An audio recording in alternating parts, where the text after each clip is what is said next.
بسم الله الرحمن الرحيم.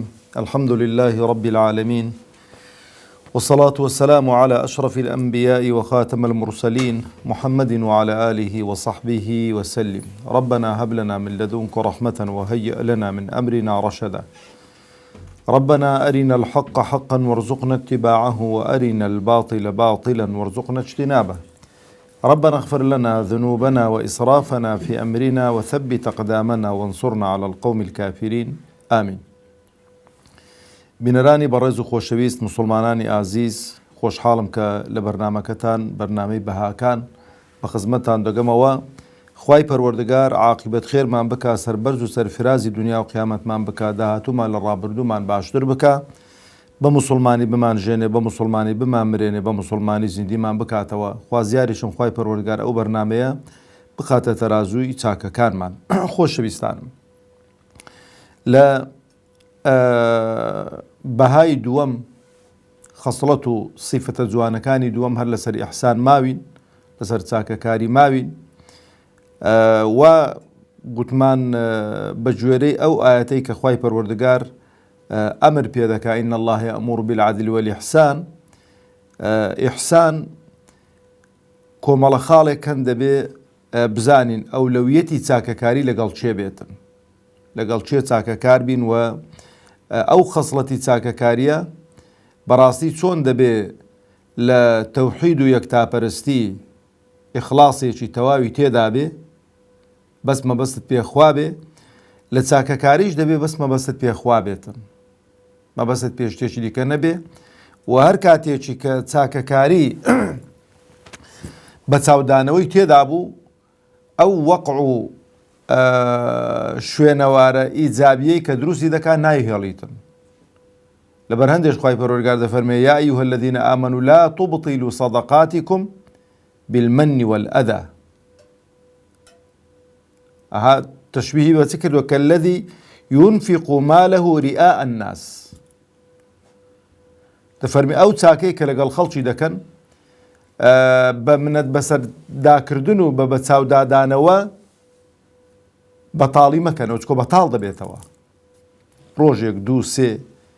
لەبەرەوە چاکیشە ئینسان بەڕاستی ئەگەر بکرێ ئەو خێر و سەدەقەی کە دەیکاتن لە ڕێی خەڵکێکی خێرخوازەوە کە جێیسی قەومتمانە بێ بیداتە خەڵکێکی کە هەر نەزانن ئیویشە، بۆی کابرا چاوبەرەژێری نەبێتن.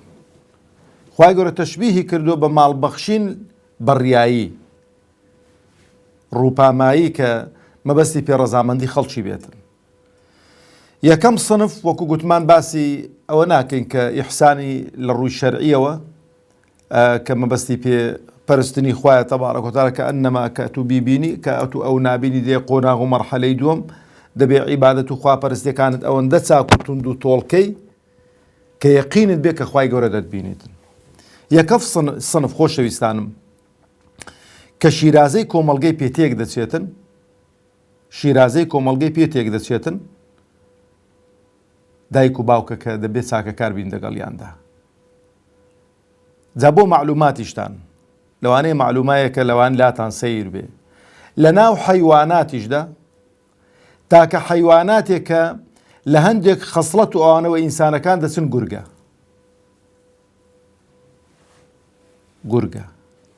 گورگ لەگەڵ غەیری هاوسەری خۆی جووت نابێتن. وەکو کوردەواری خۆمان دەڵێ ئەو حەیوانانەی کە هەموو شتێکیان بۆ ئەوەی لەگەڵ دایکی خۆیان و لەگەڵ خوشتی خۆیان و لەگەڵ هەموو شتێکی خوشکە فەرقی پێ ناکەن حەیواناتە، گورگ وان نییە. گورگ بەس لەگەڵ هاوسەری خۆی دەژێتن و وەکو بڵێ خیانەی زەوجی ناکاتن گورگ، نە نێرەکەی نەمەیەکەی. زۆر عەجایبن. جا مەبەستم بوو لەو خاڵێک کە باسی کەم،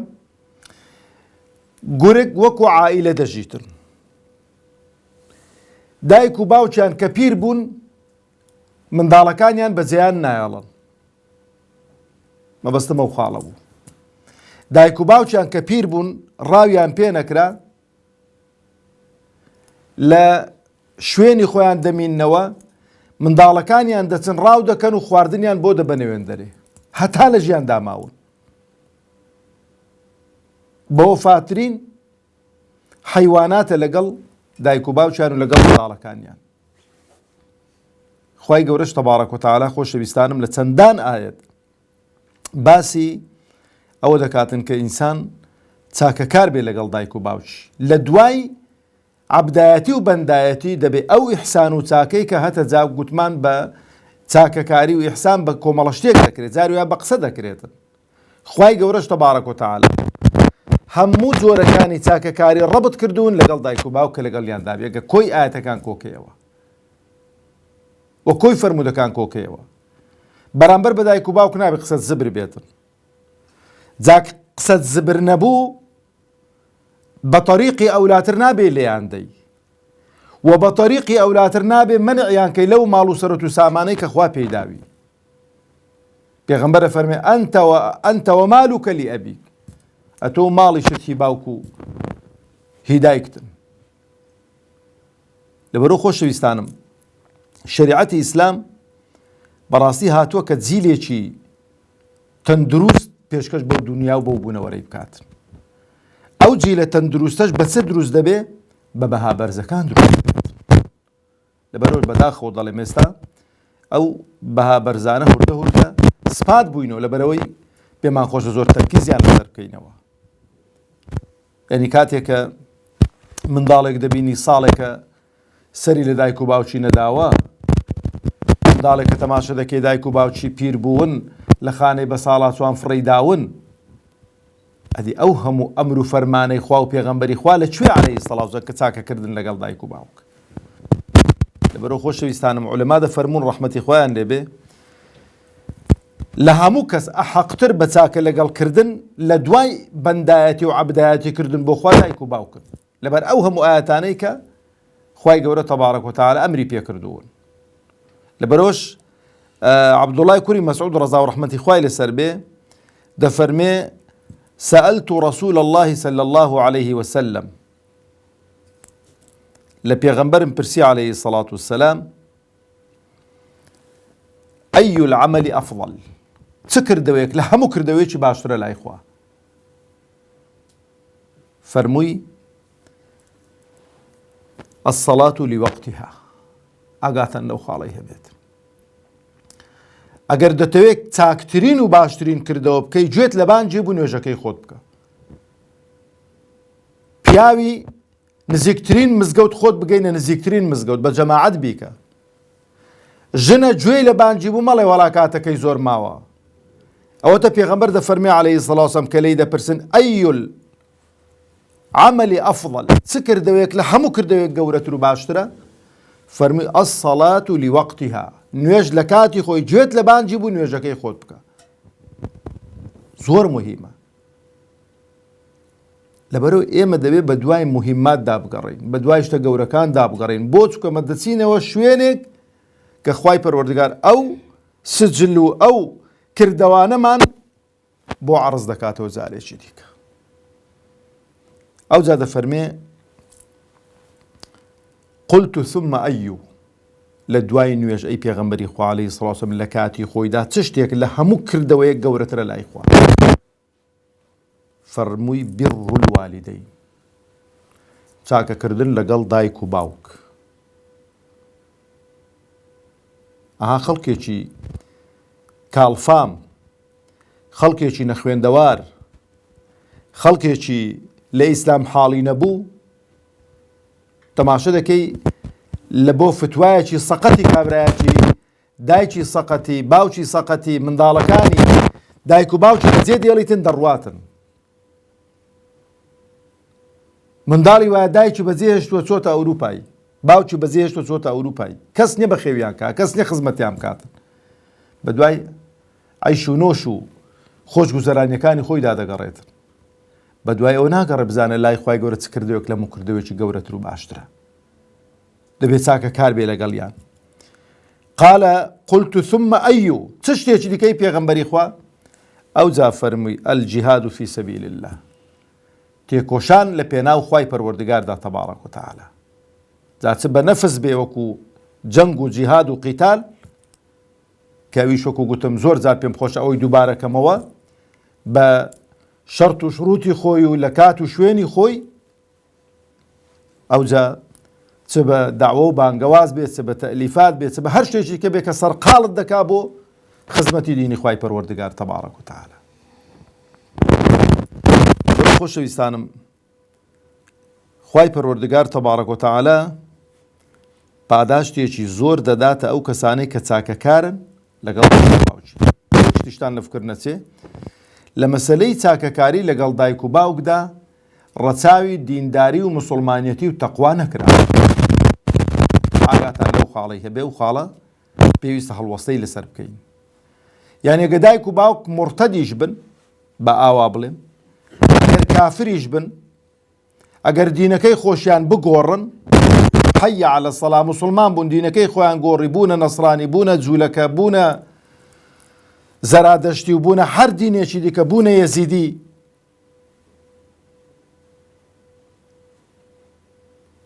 دەبێ هەر چاکە کاربی لەگەڵیان. حەقی دایک و باوکێتیان لەسرە تۆ ناڕوات.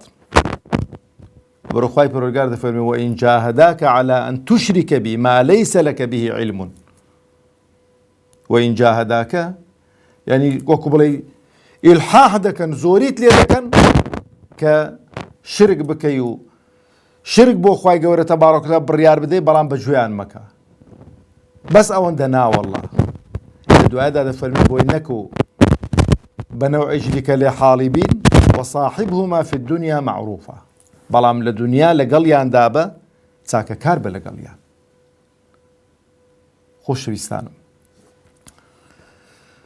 ئەو دینەی وەڵڵاهی ئەگەر تۆزێکی فکر لێ بکەینەوە هیچ چاکەیەک نەماوە لە دنیا نەیهێنابێت و هیچ خراپەیەک نییە لەو دنیاە نەهی لێ نەکردبێتن. هەر کەسێک کە دیندار و موسڵمانی ڕاستەقینە بێ کە دێمە سەری بەخوا حیواناتش لە بەردەستی ئیسراحەت دەکاتن، دار و بەردیش لە بەردەستی ئیسراحەت دەکاتن، بۆ لکە دارێک ناشینی تۆ ئیشی پێ نەبێت، حیوانێک ناکوژێتن ئیستیفادەی لێ نەکاتن.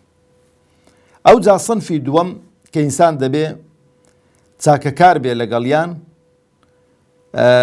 جیرانی هێناون. بۆ چکە جیران ئەتۆ مەسەڵەن ماڵت لەکەن دایک و باوکی خۆت نییە، ماڵت کردووە، ماڵت جیرانی برایەکانت نییە، برایەکانت جیرانت نین، کۆمەڵە جیرانێکی دیکەن لەوانەیە لە ژیانتدا نەتبینی بن. ئەو جیرانانە حەقیان بەسەر تۆوە هەیە، ئەتۆش حەقت بەسەر ئەو جیرانانەوە هەیە. پێغەمبەری خوا عەلەیهی سەڵاو سەلام ڕوح و گیانمان بە قوربانی بێ بە هاوڵەکانی دەفەرمێ ئەگەر شیوتان لێنا مەرەگەتان لێنا ئاوی زۆرکەن بۆی قاپێکی بۆ جیرانەکان بنێری. ئێستا ئەو خوڕەوشتە کەم بۆ تۆ لە ناوماندا، کەم بۆ تۆ پێی عەیبە شیو بۆ جیرانەکانی بباتن.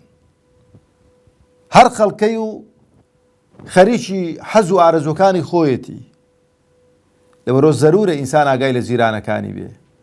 جلوبەرجی زیادە تێبی دە جیرانەکەت، پێڵاوی زیادە تێبی دە جیرانەکەت، خواردنێکی خۆش لێناوە قاپێکی بۆ جیرانەکەت بنێرە. و پێغەمبەری خوا عەلەیهی سەڵاو سەلام تەماشەکە چەند قورسی کردووە. من كان يؤمن بالله واليوم الآخر ئەو دوو ڕوکنی ئیمانە زۆر مهمن. هەر کەسێک لەو دوو ڕوکنانە سەرکەوت ڕوکنەکانی دیکە ئاسانن. ئیمان بوون بەخوا، ئیمان بوون بە ڕۆژی دوایی، ڕۆژی پاداش و سزا. هەر کەسێک ئیمانی بەخوا و بە ڕۆژی دوایی هەبێ دەفەرمێت فەلیحسن إلى جاره، با چاکەکار بێ لەگەڵ جیرانەکەی، با چاکەکار بێ لەگەڵ جیرانەکەی. ئەو جا خۆشەویستانم، جیران، حەقی جیران لەسەر جیران دەزانن کەمترین حەق چییە؟ تەحەمولی ئەزیەت و ناخۆشی و ناڕەحەتیەکانی بکەی. ئەو گچکەترین حەقی جیرانە لەسەر جیران، نەک تەشقەڵانی پێ بکەی، نەک شەڕی بێ بفرۆشی، نەک لەبەرەوەی کوڕی جیرانی شەقەچی لە منداڵەکەتدایە بەخۆ بە خوترمەیەکی لێی دەچێ دەرێ وەری دەگەڕێیە و دەیکێ شەڕی دوو عەشیرەتان. چەندان شەڕی دوو عەشرەت دروست بوون، خەڵک کوژراوە لەسەر شەڕە منداڵی.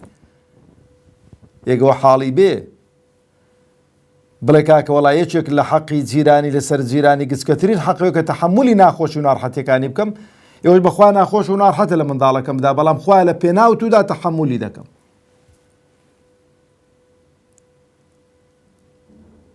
بەبێ ئەوەی جاری وایە دەبینی دەنجی تەلەڤیزیۆنەکەی ئاخر سەوتی دەداتێ، ڕادیۆکەی ئاخر سەوتی دەداتێ بۆ ئیزعاجی کە پیسی و خاشاکی ماڵەکەی فرەداتە پێش ماڵەکەیان، منداڵەکانی تێدەگەینی بەردیان پێدادەن و گڵۆپەکانیان بشچینن. ئەها دائیمەن ئەگەر ئیحسان نەبوو، چاکەکاری نەبوو، خراپەکاری شوێنی دەگریتەوە. لەبەرەوەشدا بەڕاستی دەبێ سەرکردە و بەرپرسەکانی ئەو وڵاتە دەبێ کانگای خەسڵەت و سیفەتە جوانەکان بن کەوانین.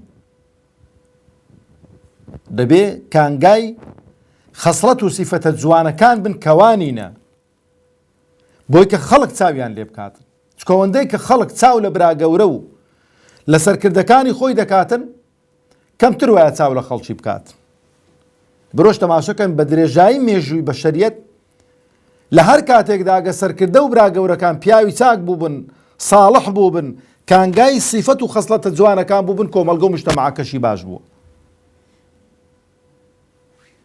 تەماشا یەک نمونەتان بۆ دەژێڕمەوە. ئیمامی عومەر ڕەزا و ڕەحمەتی خوای لەسەر بێ ڕۆژێک لەسەر میحراب بە خەڵکی ڕادەگەیەنێ مەمنوعە هیچ کەسێک شیر ینی ئاو لە شیر بکاتن، حرامە. ئەو جا ئیمامی عومەر عادەتی بۆ دەگەڕا بە ناو ماڵاندا شەوان، دەگەڕا بە کۆڵاناندا، دانی داخۆ چێ لەو لای دانیشتۆ خەریکی فەیسبووکیە، چێ لەو لای خەریکی پۆبجیە، مەسئولە بەرامبەر بەو منداڵانە، چێ لەو لای سەرخۆشە لە کافتریای بەسەری دەکردنەوە. لەو خوای بە زیادی بێ شتە نەبووە لەو سەردەمیوان، بەڵام کاو شتە نەبووە لە سەردەمیوان دەبێ بەرپرسانی ئەو وڵاتەی ئێمە خەمی ئەو گەنج و شەبابانەیان بێتن، بێن ڕۆژانە شەوانە بگەڕێن، ئەو هەموو کافتریا و ئەو هەموو کۆڵانانە پڕن لەو گەنج و شەبابەی کە نازانن چ بکەن، هەمووی وێڵ بوون، هەمووی سەرگەردان بوون. خوای گەورە محاسەبەتان دەکات لە ڕۆژی قیامەت لەسەرەوانە. چ وەڵامی خوا دەدەنەوە؟ لە ئەو کاتەیوانە بۆ هەمووی PVC و دەبڵ جام و دەنگنێتە دەرێ. خانوێکی سادە گوێی لە حیواری دایک و کچێک دەبێت. دایکەکە بەرەبەیانە دەڵێ کچم هەستە شیرت حازر کە و ئاوی تێکە و بی بە بازاری بۆ زۆرتر بێ. دەڵێ دایکجان ئیمامی عومەر ڕەزا و ڕەحمەتی خوای لەسەر بێ ئەمیری موسڵمانان مەمنوعی کردووە، حرامە بیکەین. وتی عومەر ئاگای لە چی خۆ ئاگای لە هیچ شتێکی نییە. وتی دای ئەگەر عومەریش ئاگا لە نەبێتی خوای عومەری ئاگا لێ نییە. بەبێ دەنجی دەچۆ ناچتە ماڵێ پرچی پیرەژنێ ڕاکێشی تۆوانەنا. ئەو جۆرە کچانە دەبێ بدرێنە ئینسانی شایستە، لە بۆ کوڕەکەی خۆی دەچێتە داخوازی و دەیخوازیتن. ئەو عومەری کوڕی عەبدولعەزیزەنەوەی ئەو کچەیە، لە سولالەی ئەو کچێکە، ئەو ئافرەتە ساڵحە بوو، ئەو پیاوە ساڵحەی لێوە پاشکەوت. کەواتە خۆشەویستانم، چاکەکاری وەکو گوتم ئەگە لەسەرەوە بێتن، خەڵکیش هوردە هوردە دەقی پێوە دەگرێت و دێتە خوارەوە. و حەڵقەی ئەمڕۆژمان تەواو بوو، تا حەڵقەیەکی دیکە و هەر لە هەمان بابەت بە خزمەتتان دەگەمەوە. بەخوای گەورەتان دەسپێرم. والسلام عليكم ورحمة الله وبركاته.